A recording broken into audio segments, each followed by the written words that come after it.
Welcome to the Nevis Newscast. Today is Monday, 29th May 2017. I'm Fredicia Liebert. The Ministry of Tourism on Saturday evening climaxed its Exposition Nevis month of activities with the Tourism Awards Gala and Dance. The final activity, which was held at the Four Seasons Resort, was held under the patronage of Lemuel Pemberton, a long-serving and deserving marine and environmental practitioner. Saturday evening's event recognized the top performers in the Nevis tourism industry for 2016. The awardees were as follows: Hotel Manager of the Year, Kerry Hendrickson, Front Desk Manager at the Four Seasons Resort Nevis; Tourism Employee of the Year, Desmond Edmond of the Four Seasons Resort Nevis; Taxi Operator of the Year, Morel Claxon; Best Nevisian Culinary Experience, Rodney Elliott, owner of Rodney's Cuisine. Corporate Partner of the Year went to TDC, accepted by Managing Director Ernie France. Hotel of the Year, Nisbet Plantation Beach Club. Other awards were Nevisian Adventure, won by Alfred Baba Tyson, and Outstanding Allied Services Company, Delil Walwyn. The Long Service Awards in the hospitality sector for 2017 recognized a number of persons from various properties. They were Sarah Ann Daniel of the Golden Rock Plantation Inn, Wayne Perkins of the Nisbet Plantation Beach Club, Maureen Archibald of the Hermitage, Maria Paris of the Four Seasons Resort Nevis, and Sylvester Pemberton, also of the Four Seasons Resort, Cordell Martin of Mount Nevis, Wilma Herbert of Montpelier Plantation Inn, and Yvonne Herbert from the Wally Beach Resort. The Nevis Tourism Star Awards went to Ministry of Tourism staff Patricia Thompson and Davidson Beef Jarvis. The Creativity and Initiative Award went to Lydia Lawrence. The profiles were read by Roll J. Williams and Lorna Hunkins, and awards were presented by Sharon Brantley. The guest speaker for the event was Hugh Riley, the Secretary General and CEO of the Caribbean Tourism Organization. He committed to having the awardees from Nevis further recognized on the CTO online platforms. Starting with the Nevisian awardees tonight, the Caribbean Tourism Organization will begin to showcase these exceptional individuals on our websites and on our social media platforms.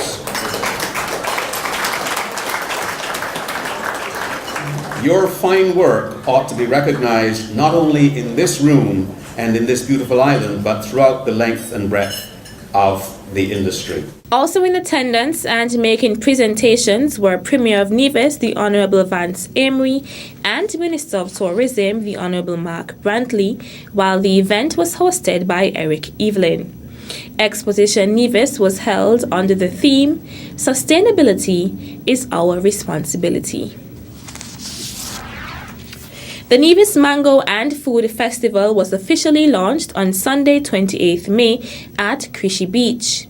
Philip revealed the two celebrity chefs who would be featured in this year's Mango and Food Festival. He also explained the uniqueness of the festival. This year we have Chef Jody Jew and also Chef Seamus Mullen. Both are affiliated with the Food Network. They're coming to Nevis, and once they're here, they have a very special and unique challenge, and something that we know that they're excited about, because every course of every meal that they prepare for the Nevis Mango Food Festival must include mangoes from Nevis. Now, why is that special though? See, that's special because essentially everything that they cook is a new creation. It is something that no one has ever eaten before, and it's likely something that no one will eat again. And when you think about it, Jody Jew, she specializes in Korean food. Seamus Mullen, his specialty is authentic Spanish cuisine. When this festival is done, I challenge any of you to go anywhere in the world and find Korean food or Spanish food with Nevis mangoes. Philip also stated that other celebrity chefs have shown interest for next year's festival. This festival is about culinary creativity, and that's what's really attractive to the chefs that decide to come to Nevis. Believe it or not, as we speak, we already have chefs who are showing an interest, big celebrity chefs showing an interest for next year, and we're going to build on that. The Nevis Mango and Food Festival is slated to begin on Thursday, 6th July to Sunday, 9th July 2017. The lineup for the festival includes a cooking demonstration with local and celebrity chefs and dinner at Gin Trap Restaurant and Bar on Thursday 6th, cooking masterclass with celebrity chefs and Mango Beach Lime on Pinnis Beach on Friday 7th, lunch at various locations and dinner at Four Seasons Mango Restaurant on Saturday, and the final activity will be the Nevision Chef's Mango Feast on Sunday 9th July 2017. The western end of the runway at the Vance W. Amory International Airport has seen some shoreline erosion, which has been affecting the approach lights to the facility. The government is currently in the process of undertaking some remedial action to prevent further erosion of the land space in that area. Minister Alexis Jeffers visited the site on Monday to explain what is taking place.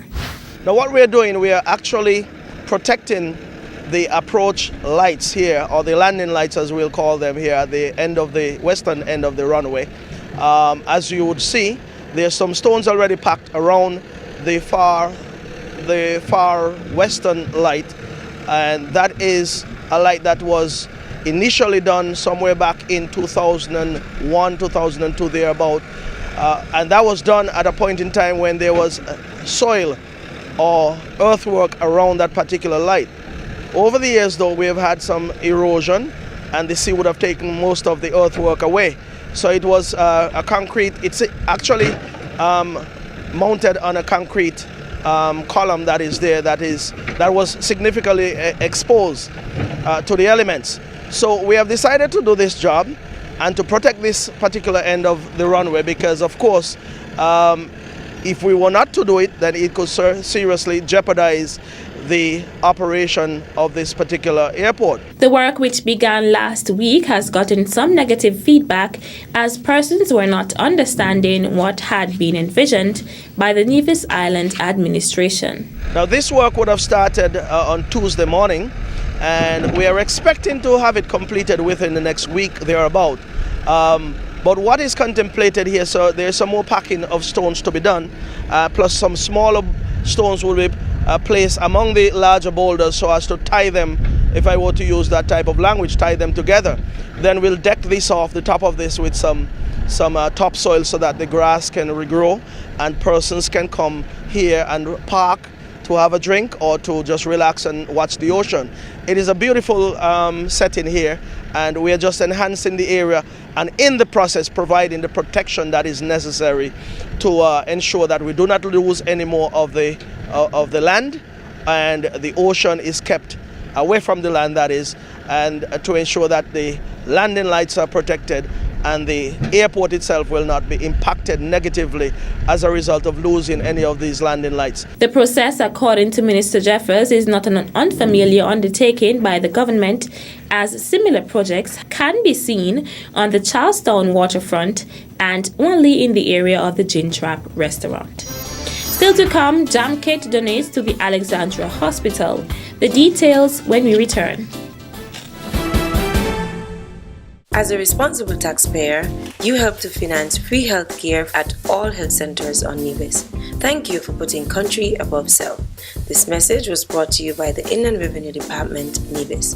Be a responsible citizen.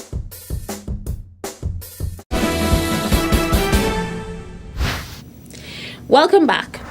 The measures taken to restructure and rebrand St. Kitts and Nevis' Citizenship by Investment Program, CBI, continue to yield benefits as the country's program is once again recognized internationally, this time as the most trusted and successful program of its kind.